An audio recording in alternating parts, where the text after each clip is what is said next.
জাতীয় থেকে আন্তর্জাতিক, প্রান্তিক জনপদ থেকে নগর, চারপাশে এই মুহূর্তে কোথায় কি ঘটছে তা নিয়ে আয়োজন এখন চারদিক। সঙ্গে আছি আমি হাসিব বিল্লাহ। বেসামরিক বিমান পরিবহন এবং পর্যটন এবং ভূমি মন্ত্রণালয়ের উপদেষ্টা এফ হাসান আরিফের আরও 2 দফা জানাজা অনুষ্ঠিত হয়েছে। সকাল 11টার দিকে হাইকোর্ট প্রাঙ্গণে তার দ্বিতীয় জানাজা অনুষ্ঠিত হয়। দীর্ঘদিনের কর্মস্থল হাইকোর্টে মরদেহ নিয়ে এলে তাকে শ্রদ্ধা জানান শুভাকাঙ্ক্ষীরা। জানাজায় অংশ নেন সরকারের উচ্চ পর্যায়ের কর্মকর্তা, আইনজীবী, রাজনীতিবিদ সহ অনেকেই। পরে মরদেহ নেওয়া হয় সচিবালয়ে, সেখানে তৃতীয় দফা জানাজা অনুষ্ঠিত হয়। এর আগে শুক্রবার ধানমন্ডির বায়তুল আমান মসজিদে প্রথম জানাজা অনুষ্ঠিত হয়। সেখানে অংশ নেন প্রধান উপদেষ্টা সহ দেশের বিশিষ্ট ব্যক্তিবর্গ। শুক্রবার দুপুরে অসুস্থ হয়ে পড়লে তাকে ল্যাবেইড হাসপাতালে নেওয়া হলে চিকিৎসাধীন অবস্থায় মারা যান উপদেষ্টা হাসান আরিফ। তার মৃত্যু বাংলাদেশের আইন অঙ্গনে যে শূন্যতা তৈরি করেছে, এটা অপূরণীয়। আমরা একজন ভালো আইনজীবী এবং ভালো মনের মানুষকে আমরা হারিয়েছি, যিনি আইন অঙ্গনে সারা জীবন জনগণের ন্যায় বিচারের স্বার্থে কাজ করে গেছেন। তার এই জীবনে তার সততা নিয়ে কেউ কোনো অস্ত্র কখনো তোলেনি এবং একদম বিশ্বাসযোগ্য ছিল। বিএনপি সহ বিরোধী দলের নেতাকর্মীদের রাজনৈতিক মামলা প্রত্যাহার নিয়ে অন্তর্বর্তী সরকার দাবা খেলছে বলে অভিযোগ করেছেন বিএনপির চেয়ারপারসনের উপদেষ্টা সৈয়দ মোয়াজ্জেম হোসেন আলাল। সকালে জাতীয় প্রেস ক্লাবের সামনে দলীয় নেতাকর্মী সহ সব রাজবন্দীর নিঃশর্ত মুক্তির দাবিতে বিক্ষোভ সমাবেশে অভিযোগ করেন তিনি। সংস্কারের অজুহাতে সাধারণ মানুষকে কষ্ট দেয়া ঠিক হবে না মন্তব্য করে মোয়াজ্জেম হোসেন আলাল বলেন, বাজার সিন্ডিকেট ভাঙতে না পারলে জনদুর্ভোগ বাড়বে। আইনশৃঙ্খলা বাহিনীর ভেতরে থাকা আওয়ামী দোসরদের বিরুদ্ধে ব্যবস্থা নেওয়ারও দাবি জানান বিএনপির এই নেতা।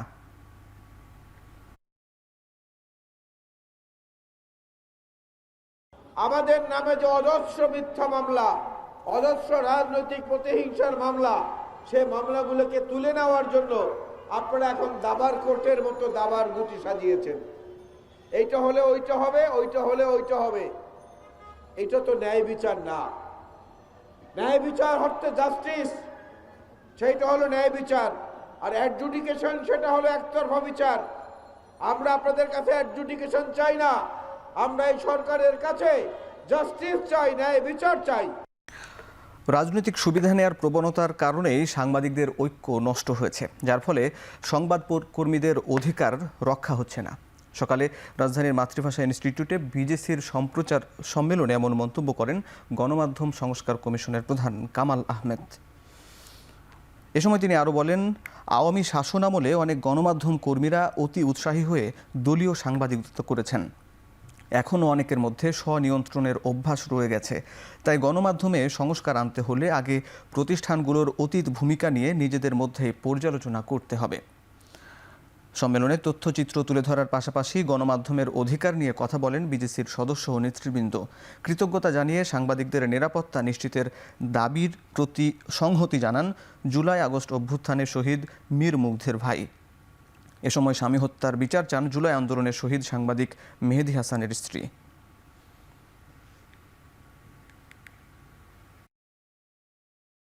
সবাই যে যার যার জায়গা থেকে সংস্কার কাজে এগিয়ে আসুন এবং আমরা জানি নিজে যদি সংস্কার না হতে পারি, নিজেকে যদি সংস্কার না করতে পারি, দেশের সংস্কার কাজও আমি আমার অবদান রাখতে পারবো না। আমাদের ভূমিকা ত্রুটিপূর্ণ ছিল, আমরা ভুল করেছি। এই ভুলের উৎস কোথায়? এই ভুলের উৎস সরকার, এই ভুলের উৎস রাজনৈতিক নেতৃত্ব, এই ভুলের উৎস মালিক পক্ষ, আর এই ভুলের উৎস আমরা নিজেরাও। আমরা অনেকেই অতি উৎসাহী হয়ে দলীয় সাংবাদিকতা করেছি, সাংবাদিকতা করি নাই। দলের পক্ষে যা যায়, দলের জন্য যা প্রয়োজন, দলের স্বার্থে যা করা দরকার সেটা করেছি, আমরা সাংবাদিকতা করি নাই।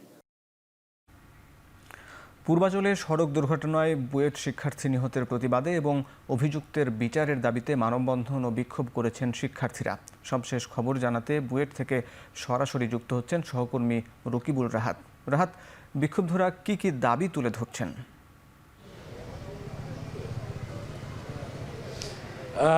এখানে বিক্ষুব্ধ যারা রয়েছেন, বিশেষ করে বুয়েটের শিক্ষার্থীরা, তারা 5 দফা দাবি তুলেছেন এই তাদের সহপাঠী মাসুদ নিহতের ঘটনায়। এবং গত পরশুদিন পূর্বাঞ্চলের যে ঘটনাটি ঘটেছে সেই ঘটনাটা তারা তীব্র প্রতিবাদ জানিয়েছেন। এবং কিছুক্ষণ আগেই আমরা দেখছিলাম যে তারা একটি প্রতিবাদী মিছিল এই ক্যাম্পাসের ক্যাম্পাস প্রদক্ষিণ করেছে একটি প্রতিবাদী মিছিল এবং সেই মিছিলটি শেষ করে কিন্তু তারা এই জায়গাটিতে এসে বর্তমানে অবস্থান করছে, অর্থাৎ বুয়েটের ক্যাম্পাসের ঠিক ফটকে। এবং তার আগেই তারা একটি সংক্ষিপ্ত সমাবেশ করে এই ফটকে। সেখানে তারা জানান নিহত মাসুদ, তার হত্যাকারীর সর্বোচ্চ শাস্তি সহ আরও 5টি দাবি তারা করেন এই আন্দোলন থেকে। এবং তারা এখানে জানিয়েছেন যে 5 দফা দাবির মধ্যে অন্যতম যে সঙ্গে যে 2 জন আহত রয়েছে সেই 2 জন আহতদের চিকিৎসার সর্বোচ্চ চিকিৎসা দেওয়ার বিষয়টি কিন্তু তারা নিশ্চিত করার আহ্বান জানিয়েছেন। এবং একই সঙ্গে যেন এই বিচার কাজ নিরবিচ্ছিন্নভাবে চলতে পারে, কোনো ধরনের বাধা যেন না আসে এই বিচার কাজে,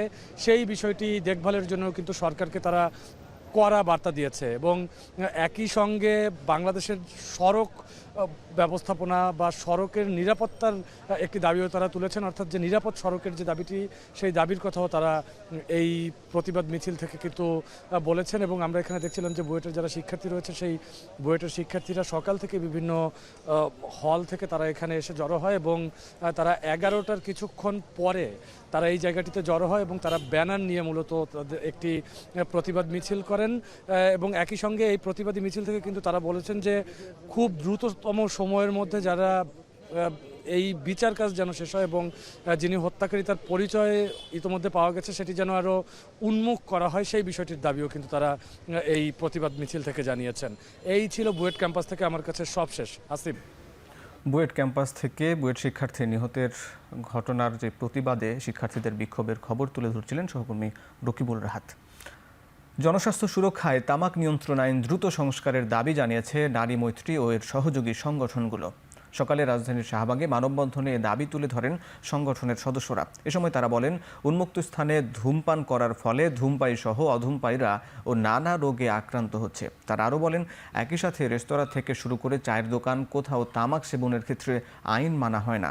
এ অবস্থায় তামাক আইন সংস্কার সহ এর ব্যবহার নিয়ন্ত্রণে জোর দেওয়ার আহ্বান জানান তারা। পাশাপাশি ইলেকট্রিক সিগারেট বন্ধেরও দাবি জানানো হয় সংগঠনের পক্ষ থেকে।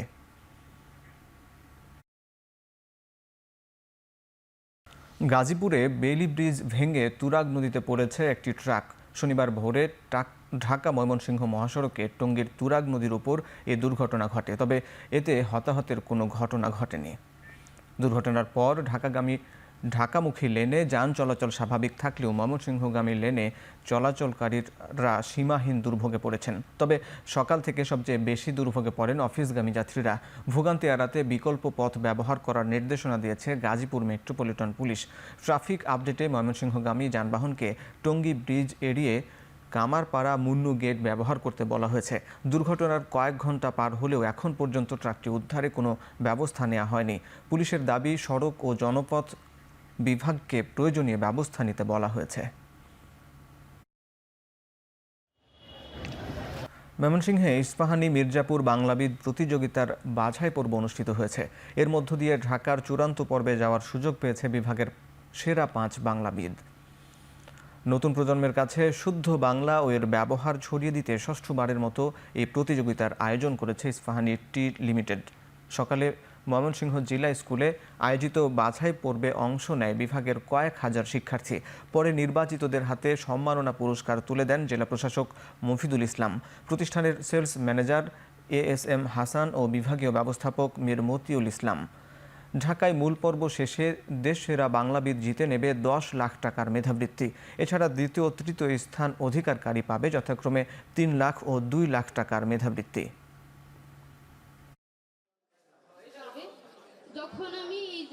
নতুন প্রজন্মের আসলে বাংলা সম্পর্কে জানুক, এই ব্যাপারে তাদের অনেক আগ্রহ আছে।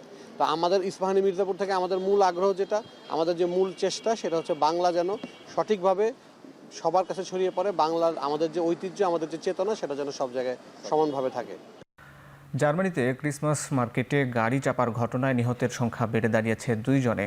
গুরুতর আহত অন্তত 68। এদের মধ্যে 15 জনের অবস্থা আশঙ্কাজনক। আহতদের স্থানীয় হাসপাতালে চিকিৎসা দেওয়া হচ্ছে। জার্মানির ম্যাগডেবার্গের ব্যস্ত একটি ক্রিসমাস মার্কেটে ঘটনা ঘটে। ম্যাগডেবার্গের আঞ্চলিক প্রধানমন্ত্রী রেইনার হ্যাসেলফ জানান, বড়দিন ঘিরে ওই মার্কেটে জড়ো হয়েছিলেন অসংখ্য মানুষ। হঠাৎই ক্রিসমাস মার্কেটে ভিড়ের মধ্যে ঢুকে পড়ে একটি প্রাইভেট কার। এ সময় গাড়ি চাপায় শিশুসহ 2 জন নিহত হন। এদিকে গাড়ি চাপা দেওয়ার ঘটনায় সন্দেহভাজন এক সৌদি নাগরিককে গ্রেপ্তার করেছে জার্মান পুলিশ। ওই ব্যক্তি পেশায় একজন চিকিৎসক। তিনি 2006 সালে জার্মানিতে আসেন। মর্মান্তিক এ ঘটনার পরপরই জোরদার করা হয়েছে নিরাপত্তা ব্যবস্থা। শহরটি পরিদর্শনে আসার কথা রয়েছে জার্মান চ্যান্সেলর ওলাফ শলসের।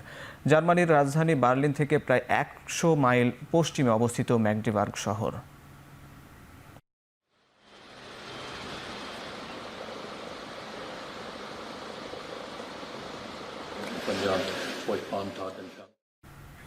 ইয়েমেন থেকে ছোড়া প্রজেক্টাইল মিসাইলের আঘাতে ইসরায়েলের রাজধানী তেল আবিবে অন্তত 14 জন আহত হয়েছে।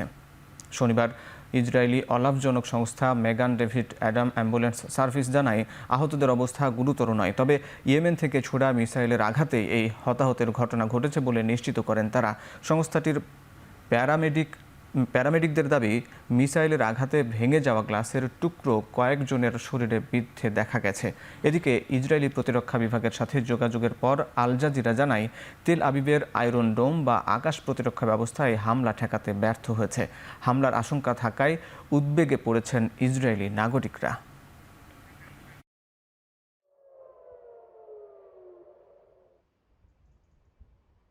চলমান বোর্ডার গাভাস্কার সিরিজের শেষ 2 টেস্টের জন্য দল ঘোষণা করেছে ক্রিকেট অস্ট্রেলিয়া।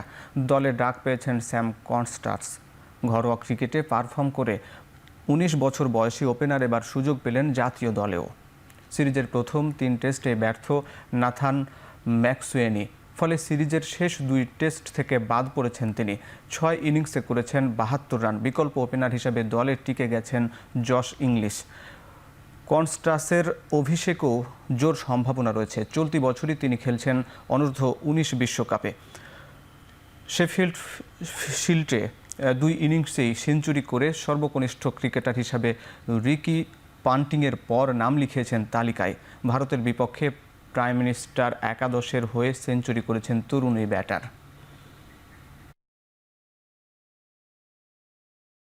আম্পায়ারের সিদ্ধান্তে অসন্তোষ প্রকাশ করায় শাস্তি পেয়েছেন আফগান পেসার ফজল হক ফারুকি। আইসিসির আচরণবিধি লঙ্ঘনের দায়ে তার ম্যাচ ফির 15% জরিমানা করা হয়েছে। ফারুকিকে জরিমানা করার পাশাপাশি একটি ডিমেরিট পয়েন্ট দিয়েছে আইসিসি। বৃহস্পতিবার জিম্বাবুয়ের বিপক্ষে দ্বিতীয় ওয়ানডেতে আম্পায়ারের সিদ্ধান্তে অসন্তুষ্টি জানান তিনি। প্রতিপক্ষ অধিনায়ক ক্রেইগ আরভিনের প্যাডে বল লাগলে লেগ বিফোরের আবেদন করে আফগানিস্তান, কিন্তু তাতে সাড়া দেয়নি আম্পায়ার। পরে রিভিউ নেওয়ার ইঙ্গিত করেন ফারুকি। চলমান সিরিজে নেই ডিসিশন রিভিউ সিস্টেম। নিজের ভুল স্বীকার করে শাস্তি মেনে নেন ফারুকি।